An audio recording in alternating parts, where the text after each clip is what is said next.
mchezo hatua ya robo finali. Ilikuwa mchezo mgumu kiasi gani? Ulikuwa ni mchezo mgumu, lakini sisi tuna imani na kikosi chetu na ndio maana tumepata matokeo, lakini kwa kipekee kabisa niwapongeze wachezaji wetu kwa kuweza kupambania beji yetu. Kwa mchezo rahisi hasa ukizingatia kwamba tayari tulishaanza kucheza mchezo wa ligi kuu hapa na tukapata matokeo. Kwa hiyo ninaamini kujitoa kwao leo ni sehemu ya sisi kuweza kufuzu kuelekea hatua ya robo finali. Takriban misimu minne hamkufanya vizuri kwenye kombe hili. Pengine msimu huu tarajia makubwa mara baada ya kutinga hatua ya robo finali?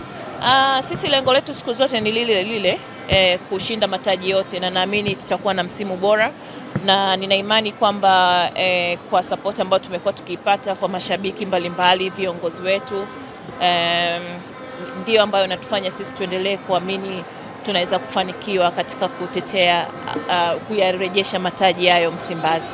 Mashabiki wameendelea kujitokeza hapa Arusha wakiendelea kuwasupport kwenye mechi ya pili leo hii. Una lipi la kuambia, lakini pia kwenye mchezo unaofuata dhidi ya Fontaine? Asanteni sana kwa mashabiki wote. Tunafahamu kwamba kumekuwa na mvua hapa Arusha, lakini kwa muda mrefu toka tukiwa tunacheza mechi zetu zote hapa tunapata matokeo.